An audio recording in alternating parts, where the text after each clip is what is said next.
Hello everyone, welcome to study topic. मैं प्राची राज आप सभी का वेलकम करती हूँ डेली करंट अफेयर्स की क्लास में। इस क्लास में हम डिस्कस करेंगे 18 सितंबर 2024 के मोस्ट इंपोर्टेंट करंट अफेयर्स के क्वेश्चंस को, जो आप सभी के किसी भी कॉम्पिटिटिव एग्जाम के लिए काफी इंपॉर्टेंट रहेंगे। तो आइए स्टार्ट करते हैं। और स्टार्ट करने से पहले मैं आप सभी को बता दूं, जो इस वीडियो की आप सभी को पीडीएफ मिलेगी, तो पीडीएफ आपको टेलीग्राम चैनल स्टडी टॉपिक पर मिल जाएगी और उस टेलीग्राम चैनल का लिंक मैं आपको डिस्क्रिप्शन में भी दे दूंगी। 17 सितंबर की क्लास हमारी नहीं हो पाई थी, तबीयत खराब होने के कारण हमारी 17 सितंबर की जो क्लास है वो नहीं हो पाई थी। इसको मैं संडे के दिन कवर कर दूंगी। तो आइए स्टार्ट करते हैं आज की क्लास को। यहाँ पर आप देखें, फर्स्ट क्वेश्चन की ओर चलते हैं। हाल ही में दिल्ली की सबसे कम उम्र की महिला मंत्री कौन बनेंगी जो केजरीवाल की जगह लेंगी? तो इसका जो राइट आंसर रहेगा, आतिशी बनेंगी। आतिशी दिल्ली की सबसे कम उम्र की महिला मंत्री बनेंगी और यह केजरीवाल की जगह लेने वाली हैं। और अगर बात करी जाए दिल्ली की, तो आप सभी यहाँ पर देख सकते हैं, ये दिल्ली है। और दिल्ली की अगर बात करें, दिल्ली भारत की राजधानी होने के कारण कार्यपालिका, न्यायपालिका एंड विधायिका, हमारा जो देश का सिस्टम है 3 स्तंभ पर आधारित है। कार्यपालिका, न्यायपालिका और विधायिका, इस 3 स्तंभ पर आधारित है हमारे देश का सिस्टम। इसी कारण कार्यपालिका, न्यायपालिका और विधायिका के कारण ही यहाँ पर इन तीनों का मुख्यालय है।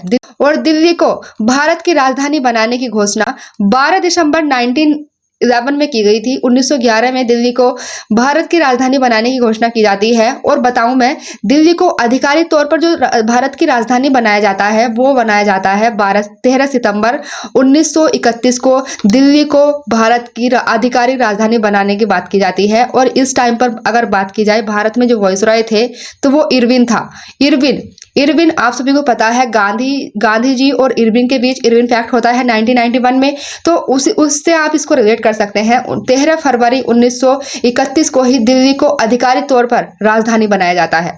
नेक्स्ट क्वेश्चन, अगर आप यहाँ पर मैप में देखते हैं, ये हमारा भारत है और यहाँ पर आप देखें पाकिस्तान, अफगानिस्तान, नेपाल, भूटान, म्यांमार और बांग्लादेश, और यहाँ पर आप देखें चाइना। तो ये सभी हमारे भारत के पड़ोसी देश हैं और इनसे भी हमारे एग्जाम में क्वेश्चन बनते हैं कि कौन सा कंट्री हमारे भारत के कौन से स्टेट से सीमा शेयर करता है। इस तरह से क्वेश्चन बन जाता है। तो अगर आप सभी को इससे रिलेटेड एक कंप्लीट वीडियो चाहिए तो आप कमेंट करके बता सकते हैं, मैं उसको जरूर लाने की कोशिश करूंगी। नेक्स्ट क्वेश्चन की अगर बात करते हैं, हाल ही में भारतीय नौसेना की 2 महिलाएं अधिकारी किस जहाज से दुनिया का चक्कर लगाने का अभियान शुरू करेंगी? इंडियन नेवी की 2 लेफ्टिनेंट कमांडर जो दुनिया का चक्कर लगाने वाली हैं, वो किस जहाज से लगाएंगी? तो आप सभी का इस क्वेश्चन का राइट आंसर रहेगा आईएनएस तारिणी। आईएनएस तारिणी जो है, इससे ये दोनों महिलाएं इस पूरी दुनिया का, पूरे वर्ल्ड का चक्कर लगाने वाली है। आप यहाँ पर देखें, इंडियन नेवी की 2 महिला अधिकारी, lieutenant commander Rupa and lieutenant commander दिलाना, समुद्री मार्ग से दुनिया का चक्कर लगाएंगी। इनका नाम याद रखिएगा, lieutenant commander Rupa and lieutenant commander दिलाना। ये दोनों अधिकारी पिछले 3 साल से इस अभियान की तैयारी कर रही हैं। इस नेक्स्ट क्वेश्चन की अगर बात की जाए, आप यहाँ पर देखते हैं, हाल ही में चांद्रयान-1 उपग्रह किस देश ने लॉन्च किया है? तो जो चांद्रयान-1 है, अब यह उपग्रह किसके द्वारा लॉन्च किया गया है? आप सभी अगर यहाँ पर ऑप्शन में देखते हैं, यहाँ पर ईरान दिया हुआ है, सऊदी अरेबिया दिया हुआ है, अमेरिका एंड इनमें से कोई नहीं। अगर आप आइडिया लगाएंगे तो ये जो चांद्रयान-1 सैटेलाइट है, ये किसके द्वारा लॉन्च किया गया है? तो यहाँ पर आप आइडिया लगाएंगे, अमेरिका का ये सैटेलाइट तो हो नहीं सकता। तो यहाँ पर इस क्वेश्चन का जो राइट आंसर रहेगा वो ईरान हो जाएगा।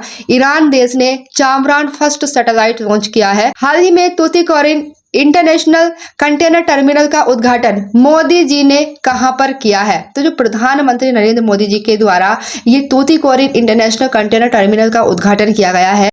यह किया गया है ओबीसी पोर्ट में। तो यह भारत के राज्य तमिलनाडु में पड़ता है। यह भारत के राज्य तमिलनाडु में है। अगर बात करी जाए इसके एडिशनल इंफॉर्मेशन की, तमिलनाडु में प्रधानमंत्री नरेंद्र मोदी जी के द्वारा बीओसी पोर्ट पर तूतीकोरिन इंटरनेशनल कंटेनर टर्मिनल का उद्घाटन किया गया है और यह सुविधा भारत के लिए लॉजिस्टिक लागत को कम करने और विदेशी मुद्रा बचाने में महत्वपूर्ण भूमिका निभाएगी। और बात करें इस टर्मिनल में 40% महिला कर्मचारी है। इंपॉर्टेंट है, इसमें 40% महिलाएं कर्मचारी हैं इस टर्मिनल में, जो समुद्री क्षेत्र में महिलाओं के नेतृत्व वाले प्रभाव को दर्शाता है। नेक्स्ट क्वेश्चन की अगर बात कर ली जाए, नेक्स्ट क्वेश्चन, हाल ही में इंजीनियर्स दिवस कब मनाया जाता है? तो इंजीनियर्स दिवस, जिसे राष्ट्रीय अभियंता दिवस के नाम से भी जाना जाता है, तो यह मनाया जाता है 15 सितंबर को।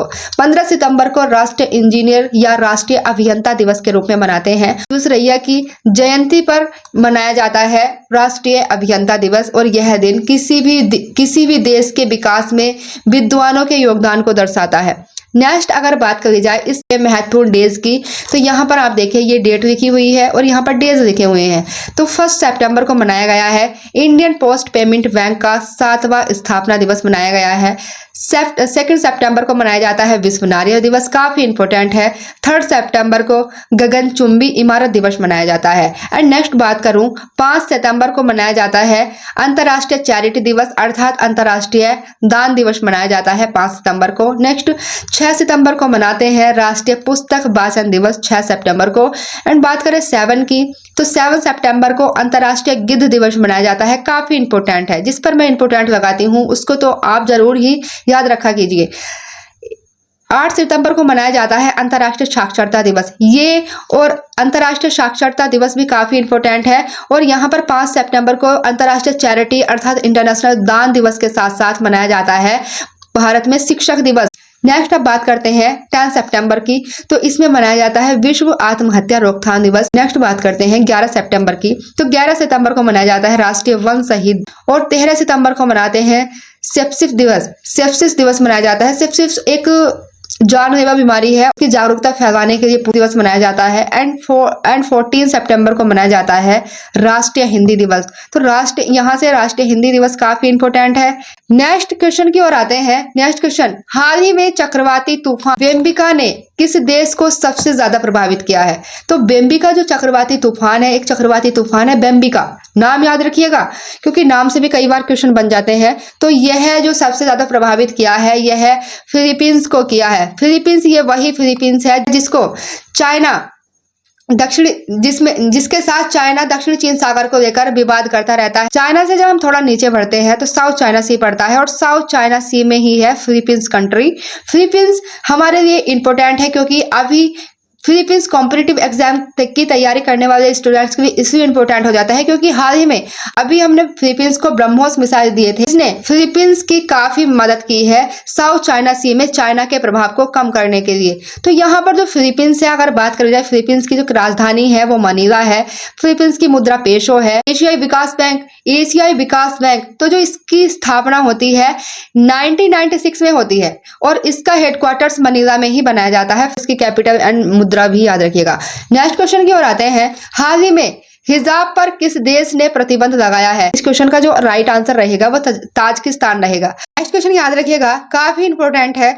ऑपरेशन यमन किसके द्वारा शुरू किया गया? यहाँ पर अगर मैं इस क्वेश्चन के राइट आंसर की बात करूं तो ये इजराइल के द्वारा ऑपरेशन यमन शुरू किया जाता है। इजराइल ने होतियों के मिसाइल हमले के बाद ऑपरेशन यमन की शुरुआत की है। और बात कर ली जाए इजराइल की, तो यहाँ पर आप मैप में देखते हैं ये यहाँ पर पड़ता है इजराइल। तो इजराइल को याद रखिएगा। इजराइल का जो कैपिटल है वो है जेरूसलम। इसको जेरूसलम के नाम से भी जानते हैं, यरूशलेम के नाम से भी जानते हैं। जो भी आपके एग्जाम में ऑप्शन मिले उसको आप टिक कर सकते हैं। नेक्स्ट अगर बात करें इसकी करेंसी है नई शेकेल। न्यू शेकेल जो है इसकी करेंसी है और प्रेजेंट में इसके प्राइम मिनिस्टर हैं बेंजामिन नेतन्याहू जो है प्रेजेंट में इजराइल के प्रधानमंत्री हैं। नेक्स्ट क्वेश्चन की ओर आते हैं। नेक्स्ट क्वेश्चन काफी इंपॉर्टेंट है। हाल ही में ब्रुसेल्स डायमंड लीग का खिताब किसके द्वारा जीता गया है? तो ब्रुसेल्स जो डायमंड लीग है इसका खिताब जीता है, आप सभी ऑप्शन देखते हैं, Neeraj Chopra, second option Anderson Peters, third option याकूत बालेक एंड फोर्थ पर आता है कोई नहीं। इसका आंसर होगा एडरसन पीटर्स। एडरसन पीटर्स के द्वारा ब्रुसेल्स डायमंड लीग का खिताब जीता जाता है और एडरसन पीटर्स ने नीरज चोपड़ा को हराया है। नीरज चोपड़ा को यहाँ सेकंड रैंक पर आना पड़ता है। और अभी आप सभी ने देखा होगा लूसाने डायमंड लीग में भी नीरज चोपड़ा का सेकंड स्थान रहा था और ब्रुसेल्स डायमंड लीग में भी नीरज चोपड़ा का सेकंड स्थान रहा है।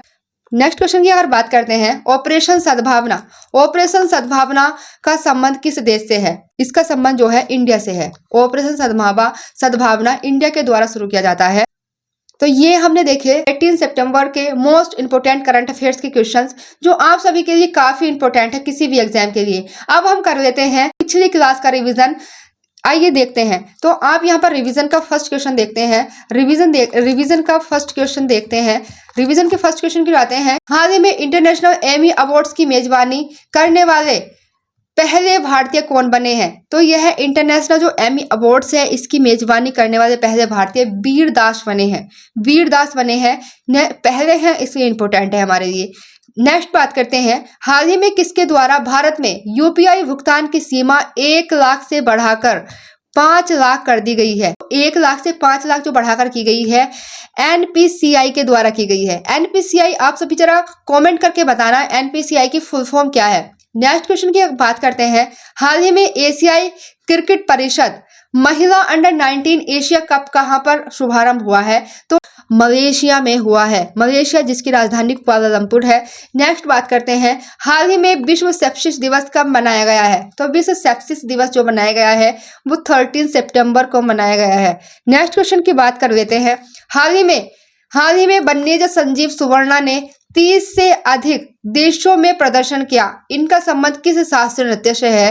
तो यह यक्षगान से रिलेटेड है। हाल ही की रिपोर्ट के अनुसार 2023 की कितनी रेल दुर्घटनाओं में 313 यात्री और 4 कर्मचारियों की मौत हुई है? तो 2023-24 में टोटल कुल मिलाकर 40 रेल दुर्घटनाएं हुई हैं और 40 रेल दुर्घटनाओं में 313 यात्रियों की डेथ हो गई है और 4 कर्मचारी की डेथ हो जाती है। नेक्स्ट बात करते हैं, हाल ही में किस राज्य सरकार ने पुरी के तट पर शराब बेचने के प्रस्ताव को रद्द कर दिया है? तो शराब बेचने के जो प्रस्ताव है रद्द किया गया है। उड़ीसा सरकार के द्वारा शराब बेचने के प्रस्ताव को रद्द कर दिया जाता है। नेक्स्ट बात करते हैं, हाल ही में किसके द्वारा पहली वंदे भारत मेट्रो ट्रेन का शुभारंभ किया गया है? तो ये प्राइम मिनिस्टर नरेंद्र मोदी के द्वारा किया जाता है। नेक्स्ट देखते हैं, 24-25 में हिंदी में चिकित्सा शुरू करेगा। तो यह छत्तीसगढ़ जो राज्य है यह हिंदी में चिकित्सा शुरू करने वाला राज्य बन गया है 2024-25 में। नेक्स्ट बात करते हैं, हाल ही में केंद्र सरकार ने किस केंद्र शासित प्रदेश की राजधानी का नाम बदलकर श्री विजयपुरम करने की घोषणा की है? तो श्री विजयपुरम करने की घोषणा की है। अंडमान निकोबार की जो राजधानी है पोर्ट ब्लेयर का नाम श्री विजयपुरम कर दिया गया है केंद्र सरकार के द्वारा। याद रखिएगा जो रिसेंटली नाम चेंज होते हैं वो इंपॉर्टेंट रहते हैं। नेक्स्ट की बात करते हैं, हाल ही में हैदराबाद के IMS हॉस्पिटल में बच्चों के हृदय की निःशुल्क सर्जरी के लिए कहाँ के डॉक्टर आएंगे? तो बच्चों की जो निःशुल्क सर्जरी करेंगे तो वो ब्रिटेन के डॉक्टर्स। नेक्स्ट देखते हैं, हाल ही में राष्ट्रीय हिंदी दिवस कब मनाया जाएगा? तो राष्ट्रीय हिंदी दिवस 14 सितंबर को मनाया जाता है। याद रखिएगा काफी इंपॉर्टेंट है। और अब बात कर लेते हैं आप सभी के होमवर्क क्वेश्चन की, जिसका आंसर आप सभी को कमेंट करके बताना है। देखते हैं, हाल ही में इंटरनेशनल एमी अवार्ड्स की मेजबानी करने वाले पहले भारतीय कौन बने हैं? तो आप सभी को जैसे मैंने इस क्लास में भी रिवीजन वाले प्रश्न में डिस्कस किया था और मैंने जो पहले क्लासेस ली है उनमें डिस्कस किया था, तो आप सभी इसको कमेंट करके बताना कि रिसेंटली इंटरनेशनल एमी अवार्ड्स की मेजबानी करने वाले पहले भारतीय कौन बने हैं। तो ये हमने देखा 18 सितंबर 2024 के मोस्ट इंपोर्टेंट करंट अफेयर्स के क्वेश्चंस को। करती हूँ कि आप सभी को पसंद आया होगा और अगर आप सभी को पसंद आता है तो हमारे वीडियोस को लाइक करें, शेयर करें एंड हमारे चैनल को सब्सक्राइब करें। तो आज के लिए इतना ही। Thank you.